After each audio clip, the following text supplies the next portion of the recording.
एक महान योद्धा की गाथा आखिर बनती कैसे है? क्या वो सिर्फ महान गुरुओं से सीखकर बनता है या फिर कुछ ज्ञान उसे जन्म से पहले ही मिल जाता है? देखिए, महाभारत की दुनिया में एक ऐसे ही विलक्षण योद्धा की कहानी है जिसका ज्ञान जितना असाधारण था उतना ही कह सकते हैं अधूरा भी था। तो आज हम अभिमन्यु की उसी असाधारण युद्ध शिक्षा के रहस्यों से पर्दा उठाएंगे। वो ट्रेनिंग जिसने उन्हें अपने समय के सबसे महान योद्धाओं में से एक तो बनाया, पर साथ ही कहीं न कहीं उनके भाग्य की लकीरें भी खींच दीं। हमारे इस सफर में हम सबसे पहले देखेंगे कि आखिर कैसे एक विलक्षण योद्धा का निर्माण हुआ। फिर हम जानेंगे कि उन्हें अपने पिता से युद्ध की कला और अपने मामा से दिव्य रणनीति का ज्ञान कैसे मिला। इसके बाद हम उस रहस्यमयी अनसुने पाठ को समझेंगे जिसने उनकी किस्मत तय कर दी, और आखिर में देखेंगे कि कैसे उस नायक ने अपनी अंतिम परीक्षा दी। तो चलिए शुरू करते हैं हमारी कहानी के पहले पड़ाव से, एक योद्धा का निर्माण। ये गाथा है एक ऐसी विलक्षण प्रतिभा की जिसकी वीरता की मिसालें तो उसके जन्म के साथ ही दी जाने लगी थीं। देखिए, अभिमन्यु सिर्फ एक राजकुमार नहीं थे, वो एक जीती जागती विलक्षण प्रतिभा थे। इतनी कम उम्र में उनके युद्ध कौशल की चर्चाएं दूर दूर तक होती थी।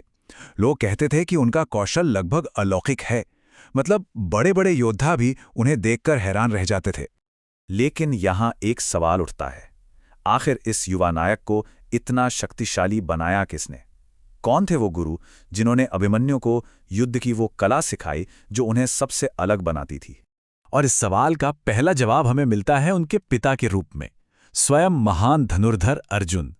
जी हां, अभिमन्यु की युद्ध शिक्षा की नींव किसी और ने नहीं बल्कि उस युग के सर्वश्रेष्ठ योद्धा ने अपने हाथों से रखी थी।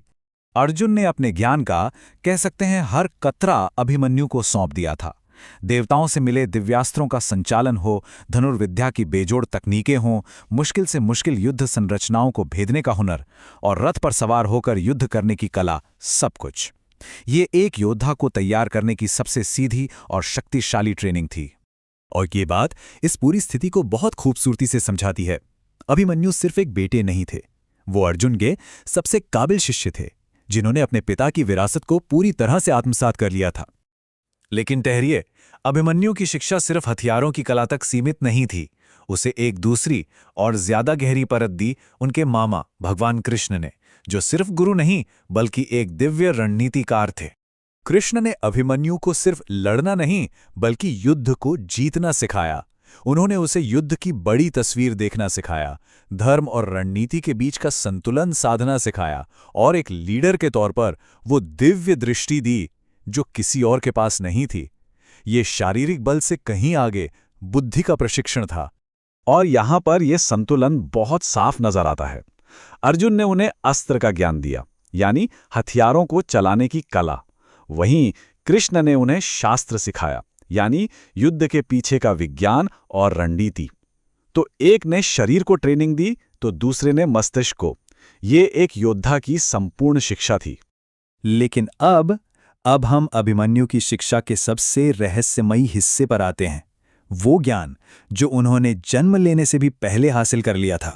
ये कहानी अभिमन्यु के जीवन का शायद सबसे अविश्वसनीय और सबसे महत्वपूर्ण हिस्सा है। कहते हैं, जब वो अपनी मां सुभद्रा के गर्भ में थे तभी उन्होंने एक ऐसा राज सुन लिया था जो भविष्य में उनके जीवन का सबसे बड़ा मोड़ और उनकी सबसे बड़ी चुनौती बनने वाला था।